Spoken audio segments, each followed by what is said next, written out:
throttle, whatever you want to call me. Was watching Eric Waite, Whiskey Church was on. Seems to be having some trouble. I was trying to go on, and I think maybe I'm going to try to drink this. It is, let's see if it'll go in there. A sample given to me a while back. Octomore 8.1. We won't worry about that right now. We'll see who's in this area. We'll open up my chat. Hopefully you can hear me properly. See, I'm going to mute that. Santa, you can hear everything okay, Santa Cruising? Please and thank you. Let it pop up the chat. Minimize this. There's got to be a way. Hey, Ben. Stepping on toes. Is it working? I hope I'm not stepping on toes. I'm going to send an invite to Eric Waite. But we'll do our own thing here, really. I mean, what can I do? Not really. It's a free world, buddy. We try to do things and share. Is he back on live yet? He had this problem last week, too.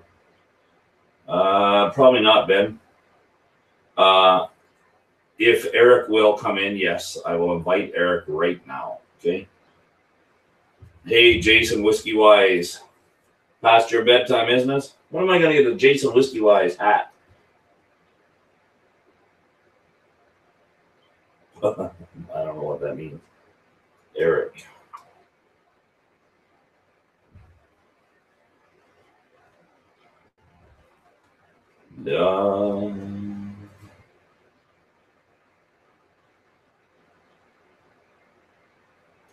Okay. Hey. So, Eric, I just tried to send you an invite. Hopefully I'm coming through okay and we're not both having the same problem. You'll work on my hat tomorrow? Right on. I want a one-off exclusive hat. Jason, I want it to be, and I want Bananas, Mr. Bananas to be on it, right? So we have Amy. How you doing? I sent you a message. I finally found that. Thank you very much. I sent it through Go, or what is this thing called again? Hangouts. Thank you. Loch Ness, thanks for coming in. Jason Whiskey Wise, Santa Cruising, you're always welcome. Gotta have someone like you around here keeping an eye on me. Go Habs. Hope you're still here. Hope you're not, you know, gonna beat me up for going on live with Eric. Yeah. So, guess where I am? Anybody here know where I am? You're editing, man. I tell you something. We're gonna have to do a Google Hangout and do editing.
Okay. Everybody hear me now and see me now? I'm back. Am I back?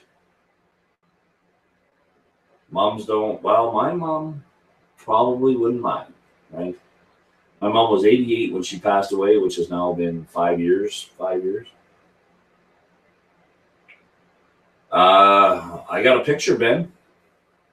Why not? It says I'm live and I got a picture here. Only sound. Well, do I sound better than I look? How do I fix that? See, yeah. Camera's on. Yeti is safe. You got video now? All right. Things worked out. Thanks to a little device here that I'm using instead of whatever happened. I don't know what happened. So let's see if the battery lasts on this puppy. If not, you'll see me pulling a quick and I'll be leaving the scene. So I'm not in a hotel room, no. I'm actually renting a house down here because I'm going to be here for 4 or 5 weeks. Claire, yeah, but what you recall, it's not the interweb. His is in the U.S. Eric, wait, Eric, where are you anyway? Whiskey throttle. That's weird. I don't know why that's in here. Anyway, you guys can hear me. First time on this channel. Connor Strang. Hey, how you doing, Connor? We have been together, Connor, in chat rooms, plenty of them, including Eric's. And I'm glad you came to join me. I'm only new at this. I've only put out live videos, no recorded stuff, no real reviews.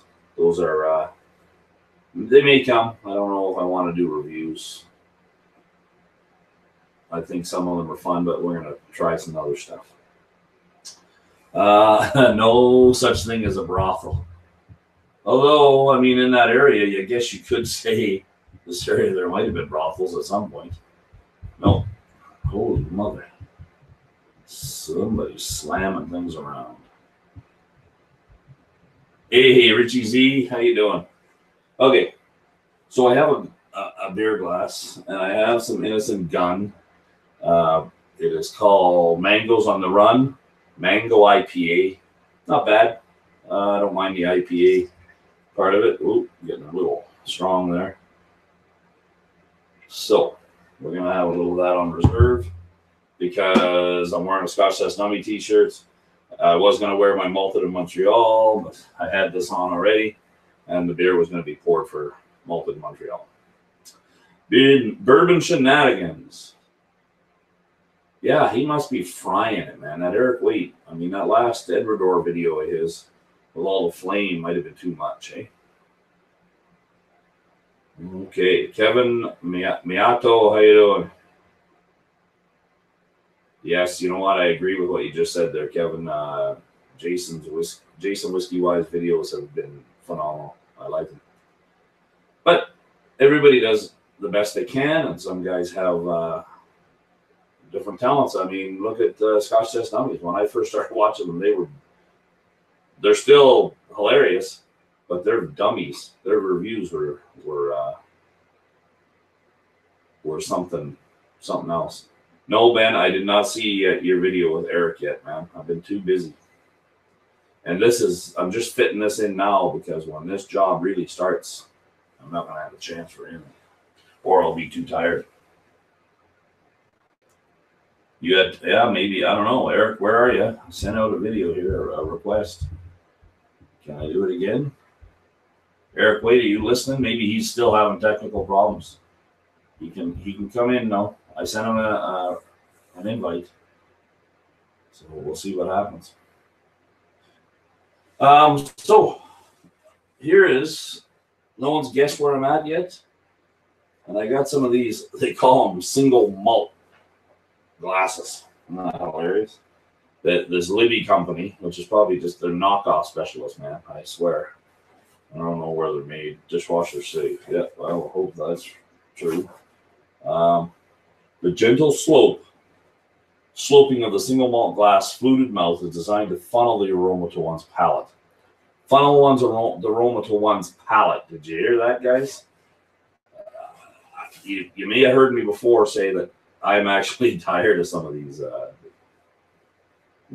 glass reviews things, but I had to buy glasses today to drink my whiskey, right? So I just read this. To funnel the aroma to one's palate, enhancing each sip. To bring out the true essence of flavor, the glass features a round bowl to enable perfect aeration of the whiskey. Lastly, the heavy foot of the glass serves as a subtle touch point to avoid warming the liquid in a bowl with one's hands. Remember what I had on my other videos, guys? The giant Glencairn. Well, this is another giant Glencairn. Or, as Eric Waite called it, I think it was Eric, upside down light bulb. It's shorter, it's stoutier, but it's the same thing. You ever seen Julia and I made the Christmas tree, or whatever you want to call it, the whiskey glass tree. So I got this to put a whiskey or two in. And we'll have a little sip of this. Peter White, if he comes in, doesn't like this stuff, and I don't know, he might be right. It's very drinkable. It's only 40% ABV. It's 15-year-old Wisers. But apparently, it may be 100% corn. Corn. Right? Totem pole. That's a good one for it. Whiskey totem pole. Different whiskey in every one of them. So, there we are, guys. We're going to have a sip of this. It's actually very oily for what I just said it was. I've had a few sips when I first got out here. I didn't have these glasses. All I had was a big glass. All I had was a big water glass.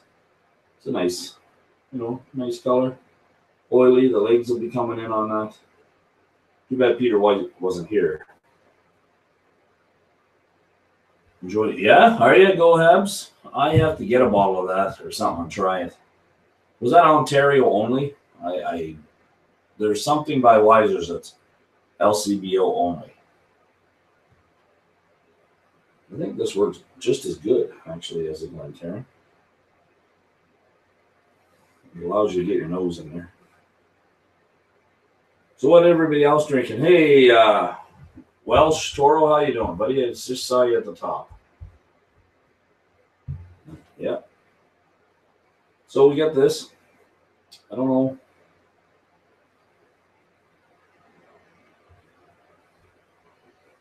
It's very smooth. I guess no harsh bite into it. And very mellow. Very caramel. That's where you got it from. You took a drive to Alexandria.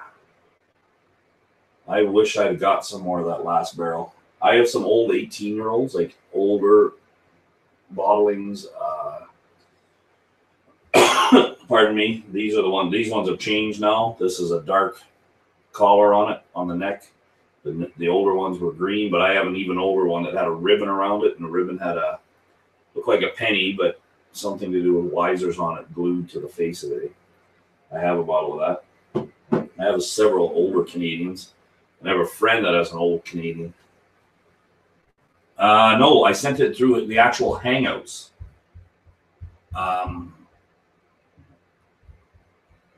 Yeah, I sent it through the Hangouts. But let me do this.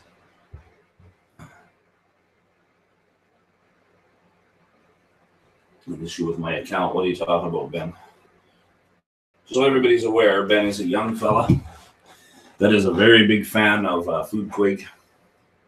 He's a very intelligent boy, and he is underage. Okay, I'm going to try this, Eric. Yeah, okay. We'll try it again here. Command C. You haven't opened it yet.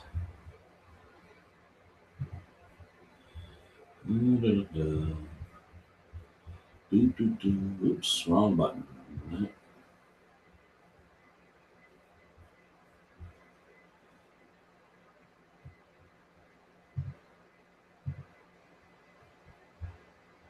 That's what I want.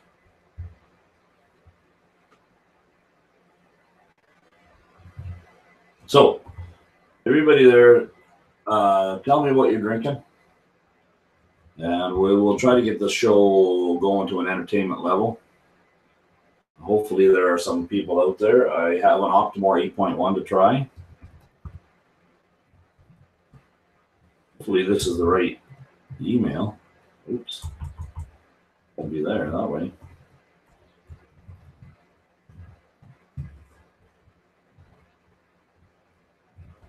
Okay, here we go.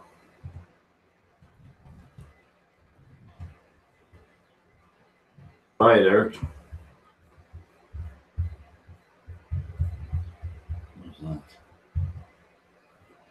All right. I'm not familiar with Canadian whiskeys. Need to do a big Canadian tasting or something. Hey, Richard. Just talking about whiskey. Trying not to, get into my one-up game.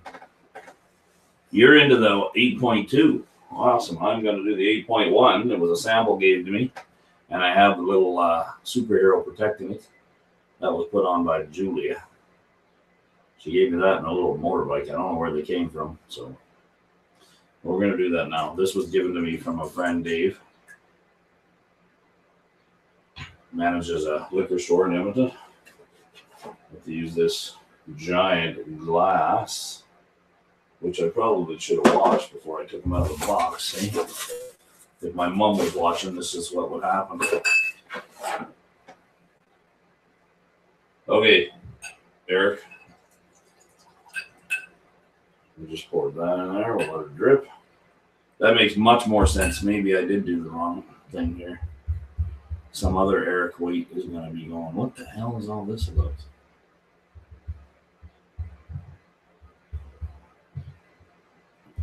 Eric with a K, right?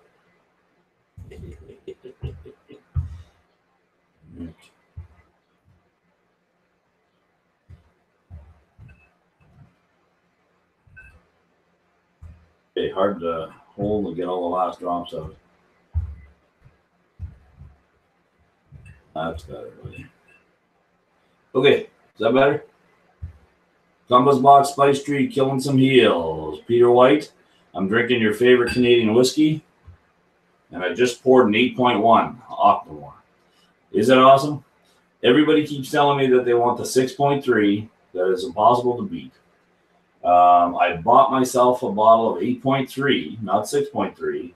And what are we at now? 3 million parts per whatever. So, Gmail. But I just sent it through the email you just gave here, buddy, on Google Hangouts. Richard is trying to figure out the Four Roses. Never really liked it. Four Roses SB. Is that small batch? You never liked it. What don't you like about it? Out of curiosity. Really? It's your least favorite? Well, tell you what. That smells pretty good. Different than anything else. I'm going to tell you what I did last night. Right in here, Mr. Peter White, is J.P. Wiser's. The 15-year-old. Is it 100% corn? I did there, buddy. Too dry. You mean, so in other words, it's not as sweet as other bourbons that you're used to. I'm going to set this aside, although I do like it. The problem with this stuff at 40% is I think you can just drink it too fast. Are you serious? That can't be so. How? It's just an invite. It says invite people.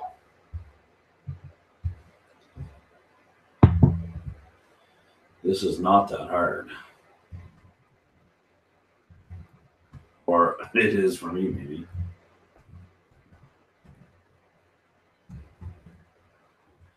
Eric, it's... I think that's an old one I sent you. I've sent you this twice now. I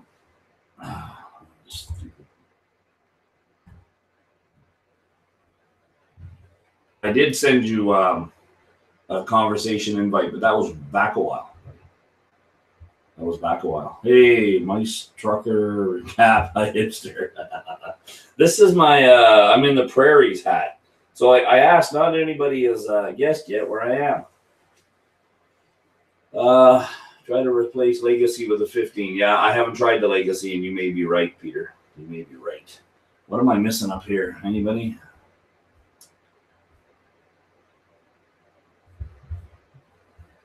So, Eric, keep looking there. I'm sure that got sent to you.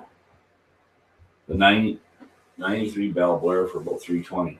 Is that Ontario prices? So, while you're answering that, I am in Moose Jaw. Exactly, go have them in Regina. Moose Jaw is 3 hours from the U.S. border. This is a place where they tout Al Capone. Al Capone was supposedly up here, but there is no proof that he was. The proof is that he had people here, but they do have an Al Capone tunnel.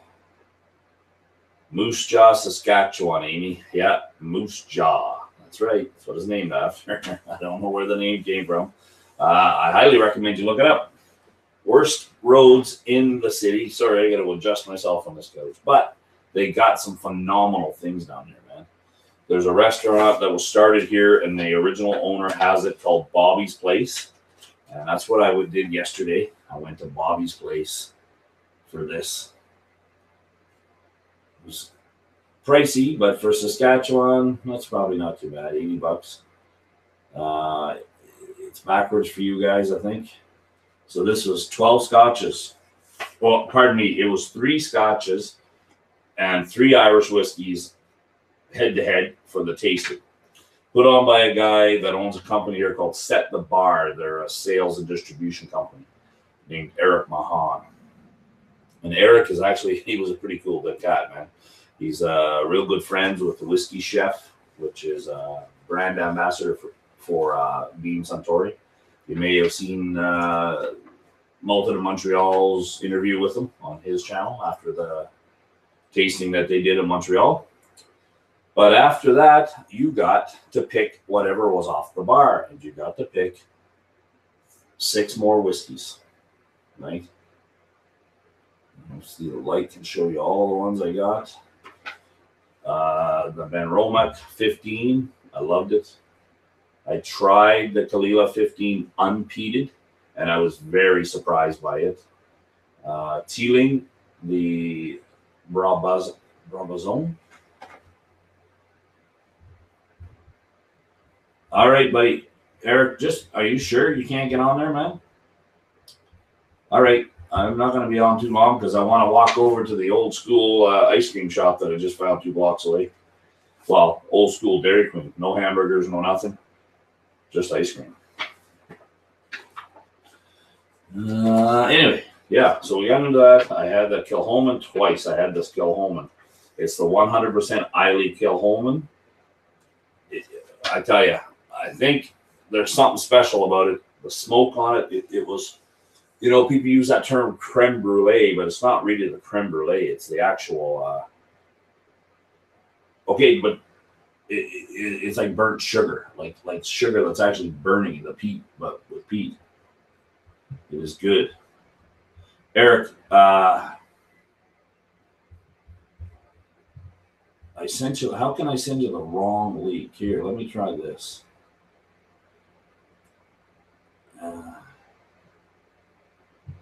That's for me to choose. It doesn't make any sense. Google Plus, I don't know what that is. Free ice cream for mothers. I don't think so. I'm going to try this one more time, Eric, because it should have worked. Right here. And you can go live after, too.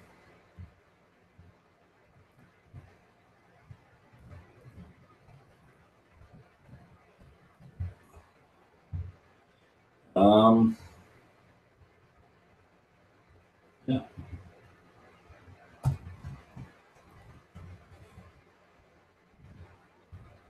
All right. It got sent to the different email there.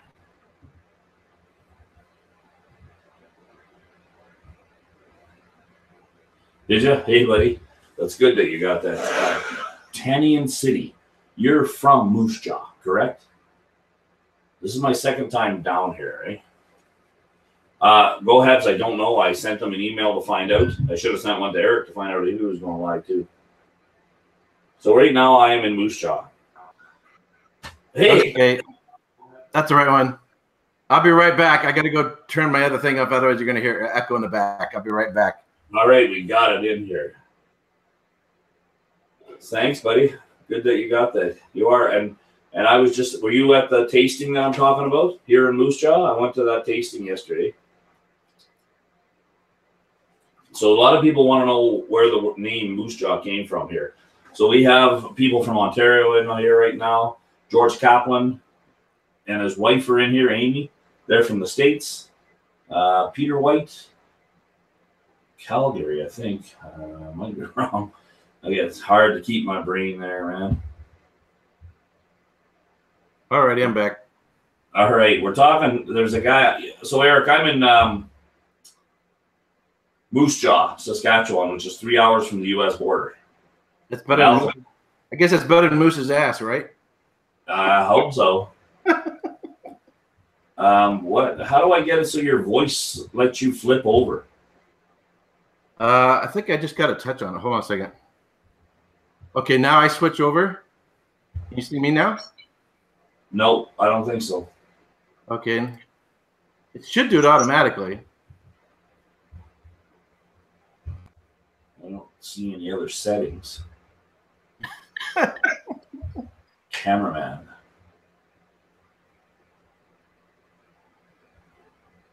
Gotta love this modern technology, eh? Yeah. Oh, talk again? You gotta love this modern technology, eh? Yeah, you switched over. So. Okay. Technology, eh?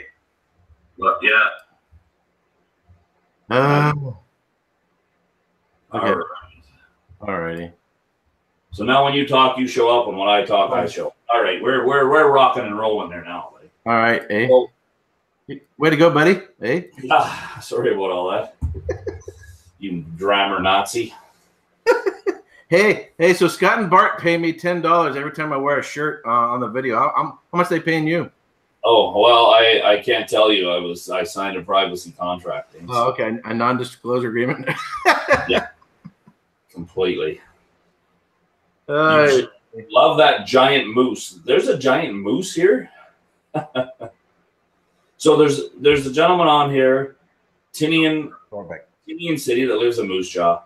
Moose Jaw's got a big Al Capone thing going here. They have a tour, which is actually kind of cool to go.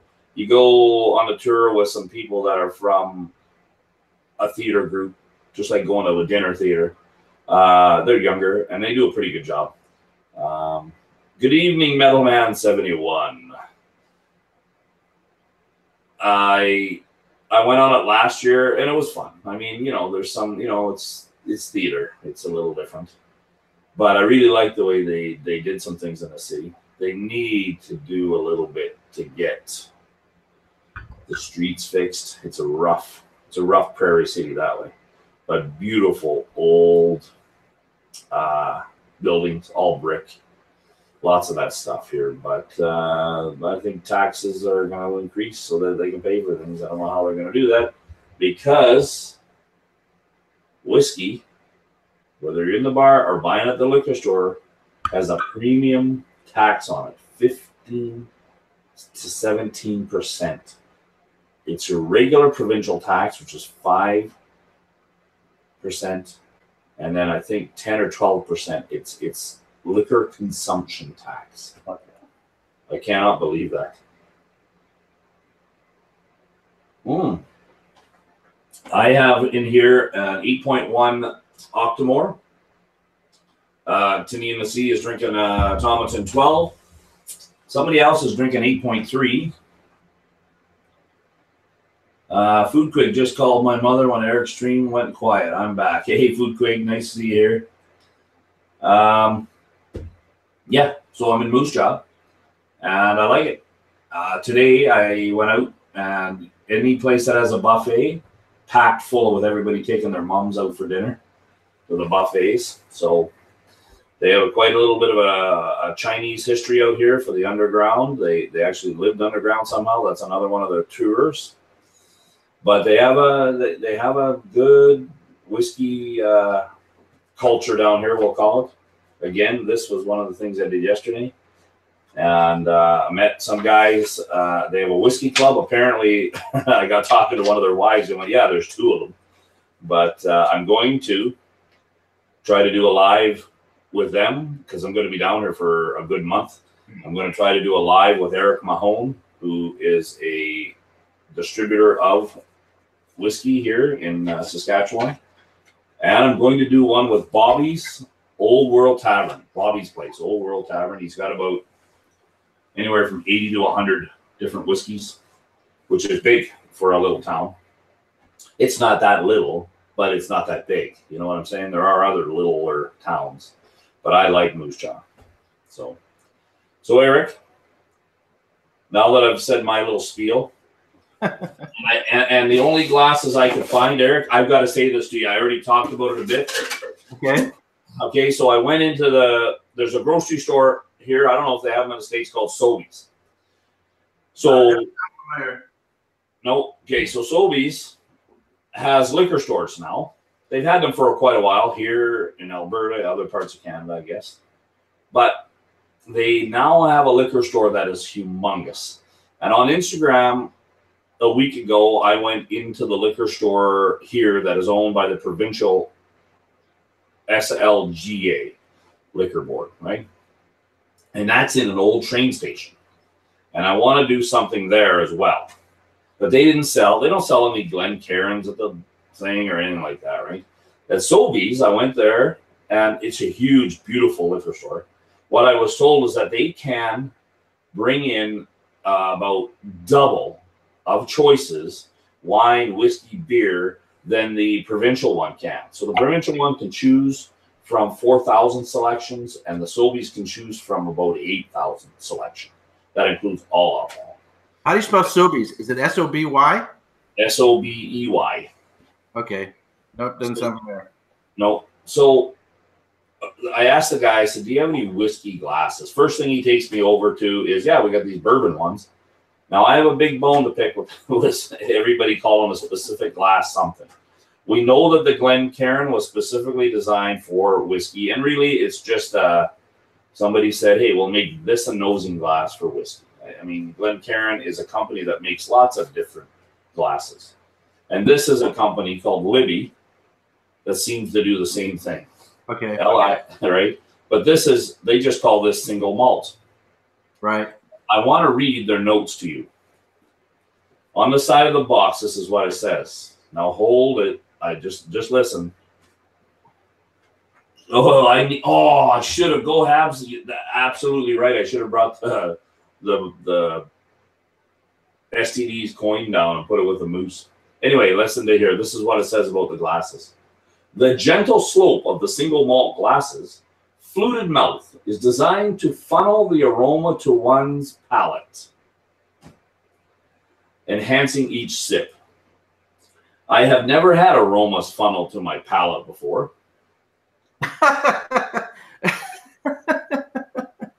But I really can't wait. I've tried a couple sips here so far, but nothing's been funneled to my palate. Aromas go to your nose. I realize that. And since you're a grammar Nazi, I don't know if this will clear up enough. But anyway.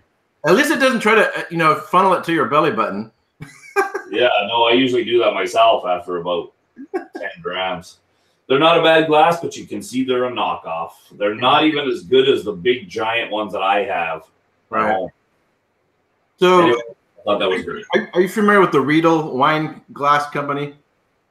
I am. Yes, only by name though. Right. So it's 11th generation Austrian glassmaking company, been around for centuries. They are on the frontier. The engineers are producing fine wine glasses.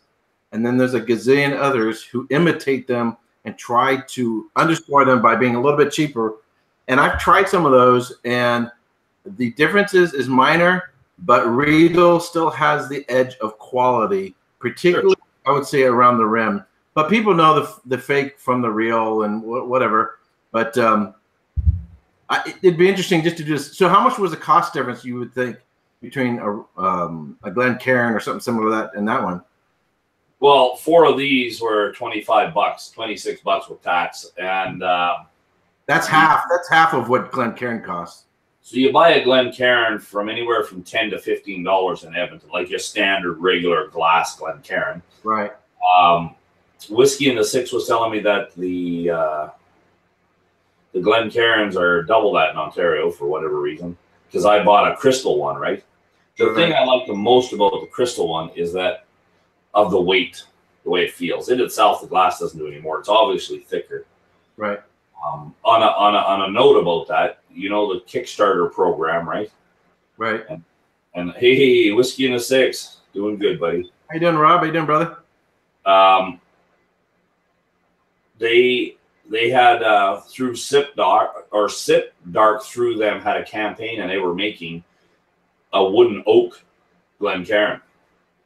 They didn't call it a Glencairn, but it was copied and shaped that way. But it's made out of wood? Yeah, it was carved out of a block of wood. It was perfect. That's what they drink sake out of. I do it, but this is oak. I don't know what the sake is, but I'll tell you what. So sake, traditional sake is drank out of a square box cup. Yeah. They sent me back my money several months later. Apparently, they got into legal troubles for making the glass, probably because they're actually copying the Glencairn shape. Right. These guys, I mean, obviously, it's not the same shape, and it's changed enough, right? But, right. Whiskey in the Six. How did your day go with Mama? He's an Italian thing. You know, the Italians, it's the big thing to do the Mama thing. Eh? Yeah, in our family, we call my mother Mutti. Where does that come from? That's German. Mutti. And I would be Mutter Junge. I always called her Mom. Mama's boy. So I decided before I jumping into this. Yeah, you were ready. I'm gonna go back to the regular spice tree, and if I go later on tonight, then I'll jump into the extravaganza. Otherwise, I'll just save it for another day. So, is that the only spice tree you have, or do you have the regular expression? So yeah, right here, this is the spice. This is the regular spice tree. Yeah, I've reviewed this one, and over here in my left hand is the extravaganza, and that's what I was going to do an uncorking tonight with, but due to technological errors, I think it's the Russians, it didn't work out. Yeah, that's twice, right? It happened with you and Whiskey in the Six. Last time, no, but this time it was a connection. Everything was fine. It just kept dropping out. Just the Wi-Fi connection was dropping out. For whatever freaking reason, who knows? But with Rob, the problem was something completely different. But anyway, whatever. Yeah. Tiananmen City, how come it's flat? Have you had the bottle for a while? And what is your definition of flat? Smoke the Bills, Matt tips. I did when he was with Food Quake. Yeah, we talked a little bit, but it wasn't very good because I was driving. So, Loch Ness, how's it going out there? Did you go to Vegas and come back already? And what are you drinking today? Bourbon shenanigans. Is it bourbon? And did anybody watch Libby Glassware's? Sorry, did anybody watch It's Bourbon Nights live today? I'm not familiar with that one. But no. Yeah, I haven't seen that one. I'll have to check out that channel. It's Chad and Sarah. I haven't really watched much of them. Okay, I know who they are. Are. Yeah. As soon as I said Sarah, it came to your mind. I know what you like. And they were on Scotch Test Dummies one time, right? I think they did one show and they tried their first Scotch, right? Which was, Highland Park. What do you call that? Magnus. And the first thing they said is, "Oh my God, so smoky." And I'm like, "What?" You know. Anyway, so Foodquake says, I think everyone's Skyping with their mother and overloading the internet in California. Well, I wish I could. My mom passed away. I miss her very much, but. Yeah. And I don't really do a Mother's Day thing, and I don't think that you're saying that. I didn't catch everything you were said in the beginning of your show when you started it, but so this is my mom. This is actually a picture of my mom right here. That's awesome. Put up there for Mother's Day. We should treat our mothers the same every day. We shouldn't have one day where your mom's special. That's all I'm going to say. Sure. Yeah, but that doesn't help. That doesn't support the greeting card business. That does not support the greeting card or the roses or whatever, right? And we know why. We know why all that stuff's out there, right? I mean, even Santa Claus. He's owned by Coca-Cola. You'll never see a Pepsi commercial with Santa in it. You might see Pepsi being held by a white glove, but they'll never have Santa Claus. Right. That's funny. All marketing. Eh? Well, so like when I was in the Marine Corps, I was in San Diego. I'm 500 miles from my mom, and so there were, I had special days throughout the year. Christmas, Easter, Mother's Day, her birthday. So I treat her special every day. All the year, always give her the respect she's due. But there were those extra special as well. So anyway, but my mom died in 2013. I miss her a lot. Yeah, I don't blame you. So Loch Ness says he can't say anything because he was following the rules of Vegas.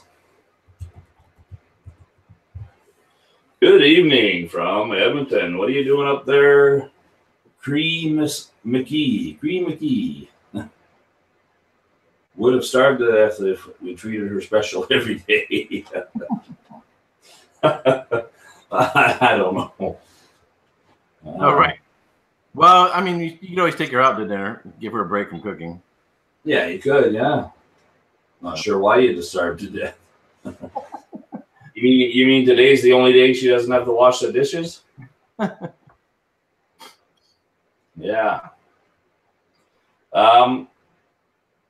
So Eric, back to what you're drinking is the regular expression compass box. Right. Yeah, I also thought another good thing to do, since I'm going to sort of compare the two, is refresh my memory. That's an excuse just to open another bottle. Refresh my memory. What does the original taste like? And then I can kind of do a comparison between them.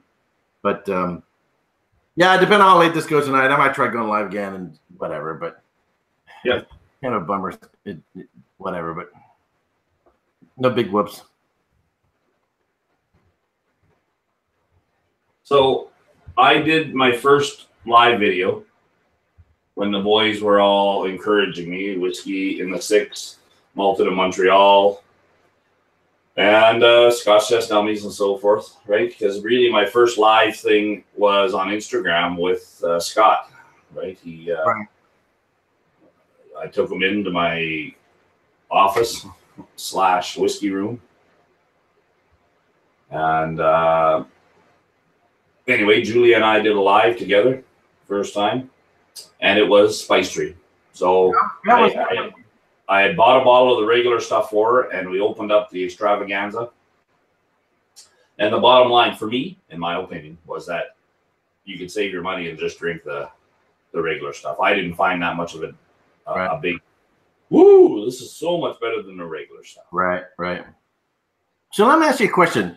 And people have different reasons for buying different things, whether buying whiskeys or cars or records, whatever. So, like Jerry Seinfeld, he apparently has a large parking garage that has something like 100 different Porsches in it. So he collects Porsches. Have you ever seen the movie Dirty Rotten Scandals? Yeah. With Steve Martin. There's this one scene where he takes Steve Martin's character into this wine cellar and he shows him all these old wines, and he tells Steve Martin, he says, "Oh, so you're gonna drink these?" And he goes, "Oh no, I would never drink them."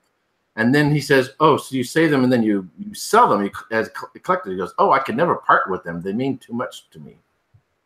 So, and it's kind of a funny scene, but and people can do. I've been to people's houses where they have like a really unbelievably expensive Rolls Royce parked in their living room, or permanently parked in the garage, a Ferrari or something that they never drive. So you have a pretty impressive whiskey collection, but I don't know if I would live long enough to drink those. You got so many of them. So do you really? Do you think you really get around to tasting at least all of them, or what? Maybe that's a person. No, I can answer some of that. First of all, I started out probably not knowing much about whiskey and not caring for it. I mean, my father was in the military, right? In the Navy, so he was a little bit more rum based. Right. Growing up, our medicinal drink was sherry. I think I mentioned that to you and asked about that. It was called Napoleon sherry, so I'm pretty sure it was, not at the top of the shelf, but that's what we would get in hot toddies with a cinnamon stick, and the number one rule was drink it hot. So, and it worked. I tell you something, you'd be like, and you'd double your sweat. If you had a fever, you'd swear it was burning out of you. Right. So we didn't really have a lot of scotches and whiskeys in that manner. One day, several years ago, well, many years ago, even before I really started buying bottles, I was at a whiskey fundraiser called Hopscotch. It was for an event in Edmonton for the Windspear Center, which is a big fancy thing, studio. Trying to remember all the details.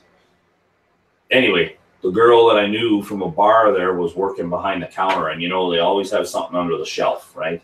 Right. And she, "We'll try this," and she poured me this stuff. It was 30-year-old Scotch, and I was like, "Wow, that is freaking phenomenal," because I still was thinking back to the times when my dad let me have a sip of something. And I'm like, "Oh my God, it's burning me. It's all alcohol," or whatever, right? So I have some friends that I kind of wanted to impress, so I bought myself some Scotch. I was at a superstore, which is a superstore is a giant bulk grocery store, and they have liquor stores out in the parking lot. It was like $55 Canadian for a Glenrothes. And that's what I started with. And after that, I started trying some whiskey tastings. I went to a whiskey fundraiser for the MS, which is the Edmonton Whiskey Festival. And I had different stuff given to me there to try. One of the ones that impressed me was High West Double Rye. Okay. I haven't tried that one yet. Well, the thing about it now, they just sent an email out saying that you will finally have actual High West in it. 7-year-old High West distilled whiskey, because they have their own still now, right? Okay, so they were buying from another distiller and then bottling it and putting it in? They're in Utah, so it's probably MDGP or other places. I have 3 bottles of a 21-year-old rye they had, which could have come from Canada for all we know. Right? Hey, Jason Whiskey Wise, thanks for watching while you were editing. I can't wait for your next reviews, man. And maybe we'll get to see you show us how to do some fly fishing and make a fly. So Jason, hopefully we'll be meeting up in London during my trip. That's good. Yeah, he was just there with Drinking Caveman and looked like he tried to show him a good time. You're right, Connor Strang. It was NGP. But was it NGP for the 21-year-old rye? I don't think so. It could have been someone else. Anyway, to answer back to your question, the collection I have has been bought over the years, and some of it probably would have all been drank. But I travel for work lots, and I would buy stuff and put it aside, and then I'd buy some more, and then I started going to whiskey tastings. And at that first whiskey festival I went to, the tasting I went to was with Duncan Taylor, and the ambassador they had was Peter Curry. So he lives in California, but he's from Scotland. Okay. I've actually even seen him in a Ralphie video way back in the day. Ralphie was on site somewhere, and I forget who it was. They did a little talk to each other, and Ralphie went on to the rest of his review. But what I learned from doing a private independent was a lot of the BS from some of the marketing and whatnot. I enjoyed the facts and the stuff that he showed. Right. Like, it was aged by the salty sea and this and that in our warehouses and so forth. And he's like, yeah, in a warehouse down by the train station surrounded by diesel engines. They leave that part out, right? Right. So it was just a little bit more of an eye-opener, but it's also the science behind it and different things. a lot of what I would repeat and do, and you're a man of words, is repeating verbiage that I've learned or read about and so forth, right? So the whiskeys I buy, I usually have tasted. There's a few places here that make it pretty easy to taste them before you buy them. Some might very well be speculative. I think I'm more like Ralphie than I realize in some ways, right? I mean, Ralphie likes to buy stuff, and he does take it to auction, right? He does sell it. So maybe in the future. Sure. Okay, we'll hang out soon. And Eric, wait, look forward to your visit, is what Jason just said. Okay, I'm gonna go grab a chair real quick because I'm standing here. I'll be right back. You betcha, buddy. Don't you have your wigwam socks on? Yeah, I'm trying to keep them slipping and falling. They are the 750 bottles, my friend. All together. I did see some of those 375 bottles, Peter, and they were over $100 up here. It was ridiculous. That's what the big bottle cost me. So, yeah, it's a little different here. I'm on a couch and sitting back. I was trying to do a few other setups, but this is a newly renovated place I'm renting there, Eric, and I see it just made me think of that when you're going to get your stool. It's comfortable on the couch. I kind of like it here, but I could get a little too relaxed. So. Yeah, this stool is kind of hard. It's a little hard. That's why I like to do the Whiskey Church in my study, because it's a lot more chair. This is more of just a little dining table there. But so if you looked at what my videos used to look like versus what it looks like, I moved everything, moved this over to this corner and the over here. Well, now I have a whole open space over here. It's probably, I've got like 5 to 6 feet, about 5 feet across, and I can probably go 12 feet up. And so I'm going to put a large whiskey case there or something like that. I'm going to look for it. But I'm thinking, how long is it going to, it probably won't take very long before I got a huge collection. And I'll always be, one of these days I got to get to that one. I got to get to that one. And I got to get to that one, you know. You don't have that with your wine? Well, so my wines kind of go in three sections. So I have wines that are for studying. I'm studying France, I'm studying Spain, I'm studying Italy. So those ones are for immediate consumption for my particular studies. Right. Then I have wines that I want to get to, but they're not ready. They need 5-10 years on them. And I have a lot of very expensive Bordeaux. So those I'll drink. It's just they're not ready. And then I have inexpensive everyday wines that, you know, I don't feel like I need to review it, open it, do a video with it. It's not for studying. It's just for, you know, if someone comes over, whatever, and I'm not going to, you know, it's a Tuesday or whatever. I'm not going to open anything expensive or whatever. So I'm just going to pop a cork and not feel like, you know, I need to take notes and that kind of thing. You know, it's just everyday common wine, or one that I'm already familiar with or already reviewed or whatever. So yeah, do you always take notes with your stuff all the time? Yeah, I always do. I always do everything. And so people ask me, or somebody a question. I mean, just the fact that I take notes, even if I never look at them, they're in my head if I take in the notes. And so people ask me questions, and immediately I can go, oh yeah, and just start rattling off information about it.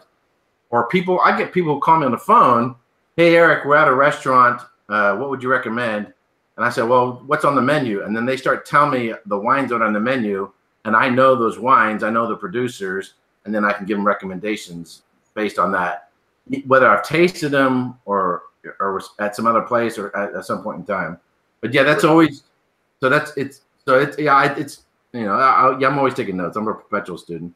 I'm always doing it. Yeah. I like you, but one of my veins, I used to take notes too. Right. And I used to go to whiskey tastings lots. This is how I ended up getting lots of stuff with several people. There's a bit of a group of us, right?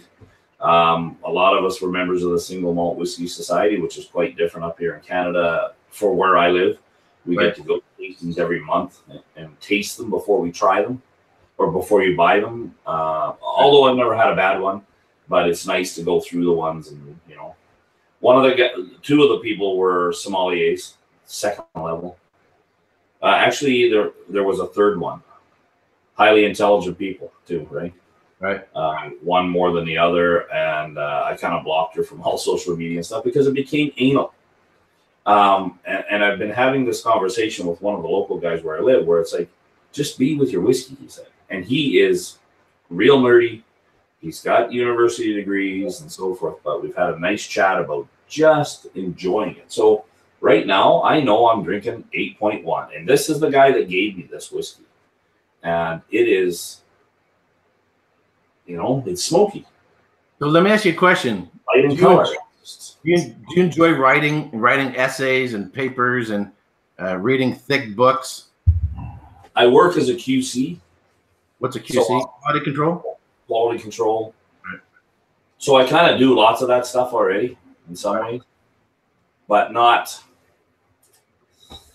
But see, that's the thing is I do enjoy all that. That is me enjoying it. Yeah. So what I'm saying is that the sommeliers that I've met, 2 of them I found obnoxious. Right. One of them I liked, but he's hardly ever around anymore because I think his job changed. Right. They work weird hours. Well, he doesn't work as a sommelier. Oh, okay. They just took the WSET courses, right?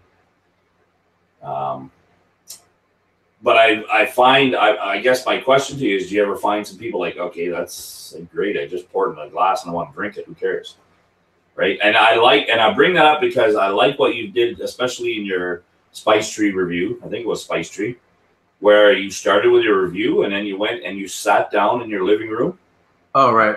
And you had your book and you did not put it in a Glencairn glass because that Glencairn glass was designed for a purpose. Well, I'm not drinking out of a Glencairn now. This is what I like to casually drink out of. A tumbler, right? Yeah, this is a Riedel tumbler, yeah. Okay, so those are because I think a lot of the people that are in our chats, a lot of them, they don't need to break it down all the way. They just like to enjoy the whiskey. Here's the thing is, even if I'm not doing it verbally, even if I'm not writing it down, I'm doing it just in the back of my head. Yeah. And I'm doing it anyway. So I can be, I'm a little ADD. I have to have multiple things going at a time. So I can be sitting in a classroom, listening to a lecture, and I'm reading another book on a completely different subject, and yet I'm paying attention to both the lecture and the book I'm reading and taking notes on both. And it's just the way I am because one lecture, whatever, isn't enough. It's just the way I am, So that's me enjoying it. Right. Yeah. No, I understand that. I think that everybody enjoys it in a different way, right? Sure. I would like to be able to do some of the things that the sommelier people do and want to know. You are much more doing the sommelier thing thorough, and you want to go to your full level, right? Right. The rest of them kind of got into it, and then maybe some things got into the way. Maybe it was money, maybe it was their careers and so forth. I mean, the one lady was writing her thesis, right? I forget what she was taking in university, but she was writing something. So, but I don't think he wants to watch a video of me sitting reading a book and drinking a whiskey. No, I don't think so. And yet I do it all the time. You just not, so if all you see, if your entire perception of me is what you see on a video, you're obviously only seeing a little teeny weeny bit. Not seeing the fact that, I'm, watching a movie, drinking a whiskey, or, whatever, hanging out or whatever else. So yeah, there are plenty of occasions which I'm doing something in a non-academic setting. Or sometimes it's at a restaurant, you order from the menu. I'm not necessarily analyzing it, a wine, but I am enjoying and making comparisons and how well whatever wine I'm trying goes so well with the food. For example, right now I'm studying Greece, and I don't have a lot of experience studying, having Greek wines, but there's some great Greek restaurants in the area. And so off camera, I'm going to go try similar wines because I looked at their menus. They don't have the exact same ones, but the same grapes, and go try it with their food, try it in a better context without doing a video, and just enjoy the experience of how well, Xinomavro or one of these other Greek wines goes well with actual Greek cuisine. I see. But still, whether I formally do it or not, I'm still making a note of just how well that goes so well with souvlaki or gyro or something else on from the menu, you know. Okay, Peter, we'll talk. I've been asked about a bottle I have. We'll talk, Peter. I have that collector's bug. It's a little hard, so we'll see. We'll see what I can do.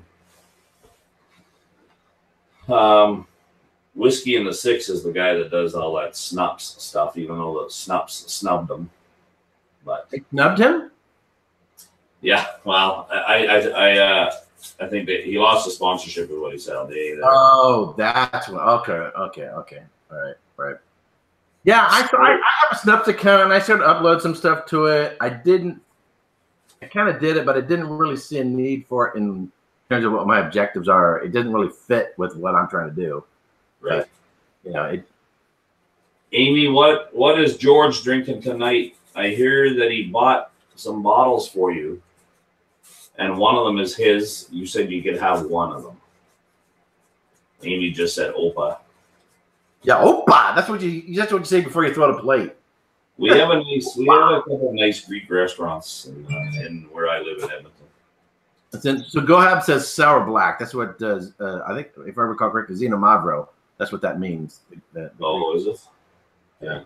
So Wednesday, I'm going to do a live show, and I'm going to talk a little bit more about Greek wines on Wednesday. So I do my Wednesday wine and whiskey Wednesdays, and so I'll be talking about Greek wines on Wednesday. So that's what I'll be doing in a couple of days. If I get a good internet connection, I can get all this technology. Any idea why you were having that? You don't know yet? Yeah, so it has nothing to do with my computers. It has to do with the strength of the signal. So where I'm at now, so my laptop here in my kitchen is wireless, and then my desktop computer all the way back in my study is wireless, and the modem, well, I'm putting over here as if you could see the end of my finger. Yeah, is over here. So where I'm at now is only 9 to 12 feet from my modem, whereas that's all the way on the other side. So my guess is something between here and there, it's just losing the strength of the signal. You can buy signal boosters, right? Yeah, but it shouldn't. I've never had that problem. I've never had a problem with booster strength. And I've got it to where I've got the maximum speed and all that stuff. So I don't know. Anyway, so Richie's asking me, have you tried Duckhorn Vineyards Discussion wine? No, I'm a big fan of Duckhorn. They also own, they have two wineries in Napa and one up in Mendocino. Paradox is their other winery in the Napa Valley, and they do really interesting blends with Cabernet and Merlot and Zinfandel. But I've not had that particular bottle. But I've been to their winery which is called Goldeneye up in Mendocino, where they do real nice Pinot Noir. So I'm a big fan of Duckhorn, good stuff. But I've not had that particular one. So yeah, I don't know anything about all those wines. I do have a friend of mine. He always asks me about whiskey. He'll call me out of the blue. He says, his girlfriend or a buddy will say, I don't like whiskey. I only drink scotch. And I'm like, yeah, whatever. That's all you can tell them. If they don't want to believe you, fine. And one of his friends, or maybe it's his girlfriend, she actually she's been working as a waitress or a server for years. So she should know that type of stuff. But anyway, that is amazing that there's still people out there that don't completely see the picture. I may have been one of those people. Sure. One of the best lessons I ever learned, just one sentence and one little thing from one of my instructors when I went back to college and studied winemaking. He was a former sommelier and a winemaker. It was a food and wine pairing class, and he said, "Don't say to yourself before you try." Because we're going to try all different kinds of wines, different kinds of foods. Don't say, I don't like this. Because you're programming your brain. It's like little kids. They never had, cabbage or whatever. But all of a sudden they go, ew, even if they've never tasted it, right? So you can pre-program, you can prejudice yourself against something, not liking it, by just saying that to yourself. And so what I learned is at least try it. Don't say I don't like it before you, and obviously I'm not going to say I would like to eat a dead cat off the freeway, and I wouldn't go that far. But in terms of normal foods or whiskeys or wines or beers, or right now, I don't say I don't like beer. I do say I haven't found one that I really like. Yeah. Here's an example. When I was growing up, I was really good friends with a guy, Mike. He's passed away now. And Mike had a Ford Thunderbird, 1966. He actually bought two of them. We had one, he had one, and we were working on it. Like, I was underneath. I'm a kid, eh? I'm like, I'm probably 15, maybe, same age as Ben. And I'm, hey, I'm happy to be there. And every morning, I used to stay there on the weekends and go with his father to the farmer's market. They were farmers, load up the truck with his dad and everything. And then it was great to go in the garage and start tearing this car apart. And then he bought a second one because it was in better shape and he didn't have to do as much work. But I learned something with Mike. We would go to car shows. When he had that thing fully restored, we would go to car shows. And, of course, it's Ford. My brother-in-law at the time was a Ford guy. He was a Ford guy. Well, there's some guy with a Dodge. I'm like, it's a Dodge. Who cares? Well, I got pulled aside by Mike and said, listen, that guy worked really hard on that car. And whether you like a Dodge or not, or a Chevy or a Ford or whatever, you don't say bad things to that guy about his car because he worked hard on it, right? That's his baby. Yeah, it's his baby. It doesn't matter if you're a fan of it or not. There is still something about it that's good. And you find that, and that's what you say to that guy. So that can apply to this too, right? I mean, here we are, people that enjoy wine. And you're a sommelier and you're a grammar Nazi and all that stuff. And I say that with love in my heart. But, I mean, we can see good things. Because I hear and I see a few things, we'll call it office politics, go on here and there. And I don't think, we all have to look at everybody from their standpoint and appreciate why they've come into this journey of whiskey or wine. You're bringing in things that other people don't have, right? So that can be appreciated, whether it be your videos are done differently. And I don't think everybody should worry about copying stuff. I mean, it was on my mind. I'm thinking, I got to do this. But who cares? I was fussing around here to get a light and get good and whatnot in this place I'm in. Finally, I just said, you know what? This is good enough. I got a little stand table for the computer and I brought my mic with me so you could hear me well and the camera. I like what you're doing behind you where you vary your rooms and change and do things. You know what would really help you out? If you shave your head, then you get this nice glow. You get a nice glow in the video. I know, I'm like, your light bulb's way too bright, man. This hair, you think I'm a blonde, but if you were in the room with me, it's starting to turn platinum silver.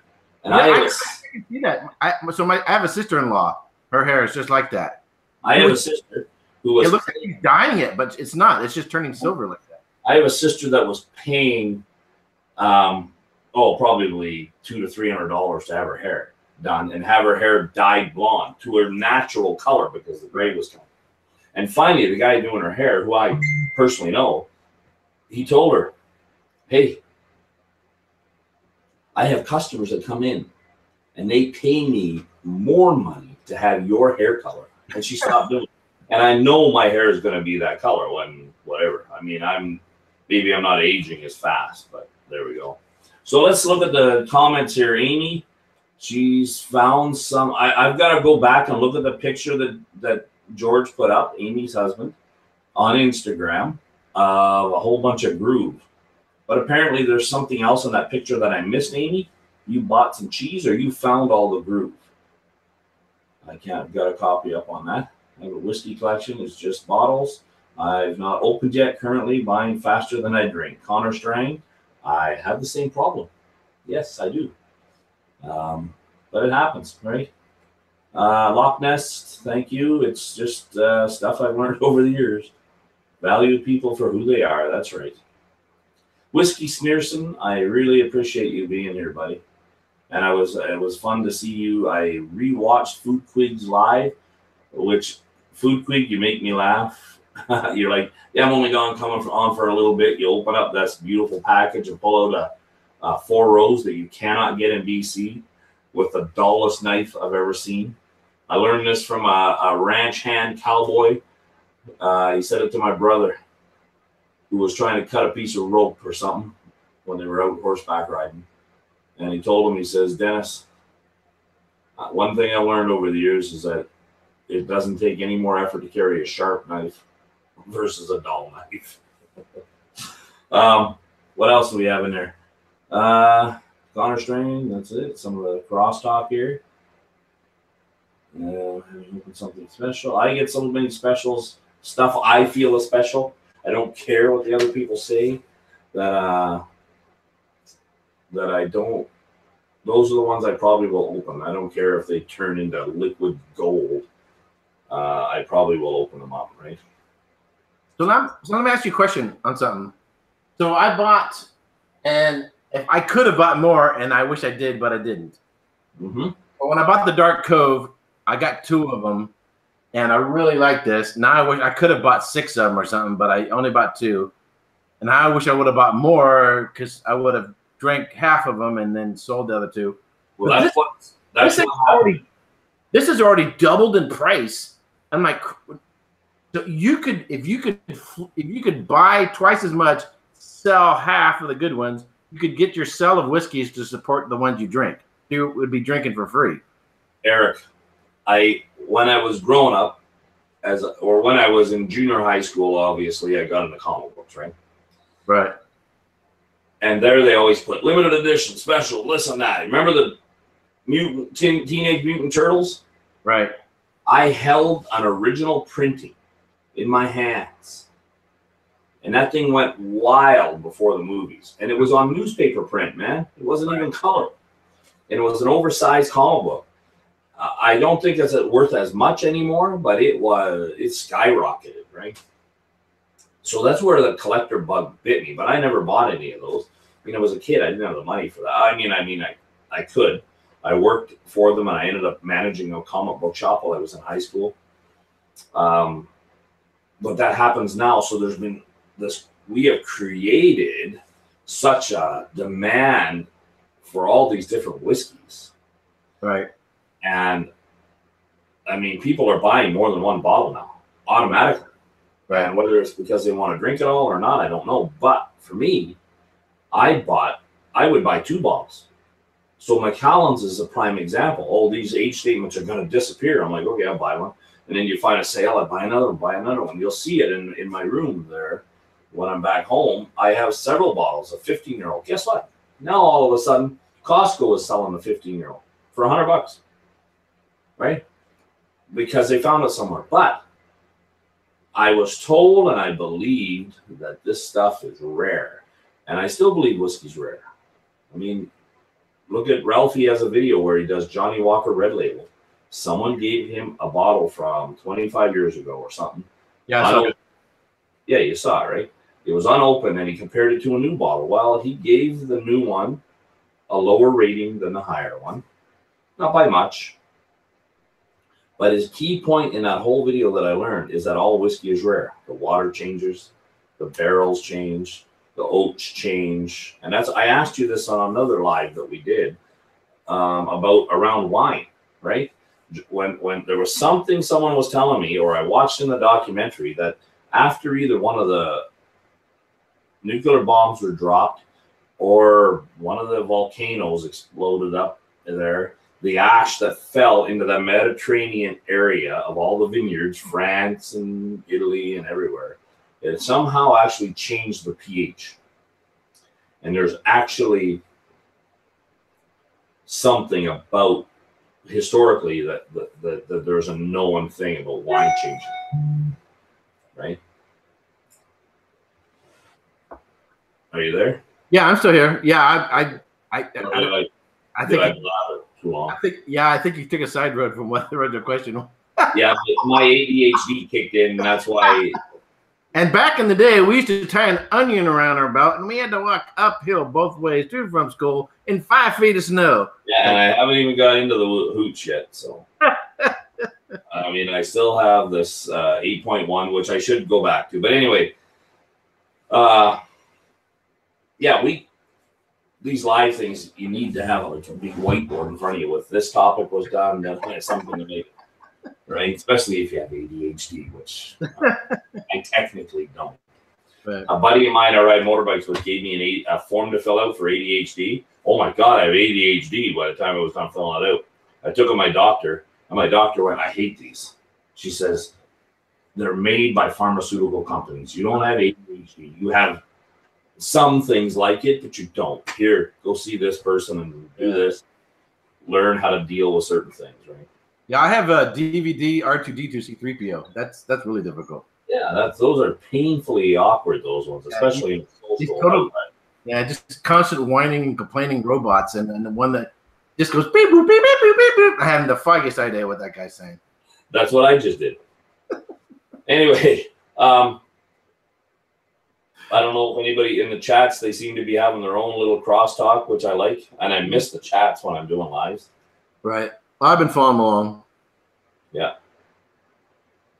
Well, so I'm thinking, you know, there is because there's a certain learning curve. There's certain things, if I knew it was going to be that popular or that high in demand, you would buy a little bit more so that you could then flip it. And then flipping it, it would support the whiskey. It would be a justification to where, yeah, I have to buy more so I can flip some of it so I can then support my ongoing habit.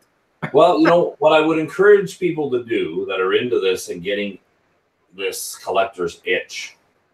And I don't care. I mean, we got Richie Z. You own quite a few bottles, don't you? Santa Cruz owns a few. I mean, he's got some phenomenal pictures putting on Instagram. Connor Strang, you just said that you have a whole bunch that you keep buying, but they're there to drink. You don't plan on saving them. But later on, when someone tells you, hey, do you know what that thing's worth? I mean, I've bought bottles that are like, you know, that's double the price in Ontario. Right. And then what's that website? Whiskey Base or Whiskey. It's really, hey, Julia, finally.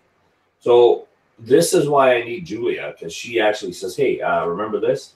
She's the first woman I've met that I think she's a little bit the closest, and I don't want this to sound weird, but very supportive, just like a mom. Knows how to draw you in back where you're at. Yes, Peter White, thank you. Whiskey Base. Right. So the point I'm getting at is go to Ralphie and listen to some of the videos he's got about collection. There's one where he's standing in what looks like a closet and he's talking about his whiskey collection.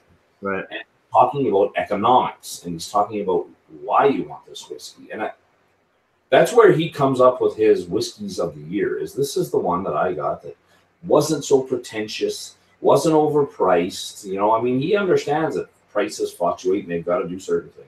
But if you're paying a mass amount just because, then you got to kind of check in on it, right? There's certain things. Check yourself, right?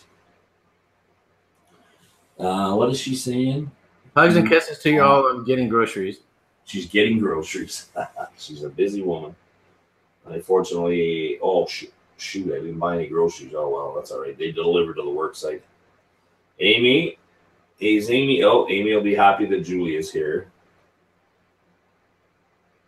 There you go. So, Eric, you haven't been sipping much. You've been talking or listening. Some just while you're doing the talking. I've been doing a little bit of sipping. Oh, I talk too much. This 8.1. I don't know why some people. Yeah, Octomore 8.1. It was a sample that was given to me. It's got really nice oils to it. I mean, obviously you get peat, right? But it just. I'm actually not a big drinker. I mean, in terms of quantity, I drink frequently. I probably have something every day, but I can have one glass of wine and I'm good for the day. You know, with dinner. You know, so I'll have a little bit with. You know, I do my review, and then so I'm tasting there. But then I have then I'll have a glass with dinner that night, or a glass and a half. And same thing with whiskeys. I mean, so I put in about this much, and I'll finish it, and then that'll be it. I don't need any more than that. I don't have it. Yeah. Like yesterday, I had 12 different whiskeys. Oh, no. Let's say 11, because one of them was a double. And they were full 1 ounce whiskeys. Right. Very close to where I'm at this Old World Tavern that they have here.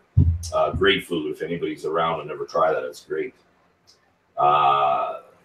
Anything you get steak-wise, they buy it fresh. I don't know who they're getting it from, somebody local.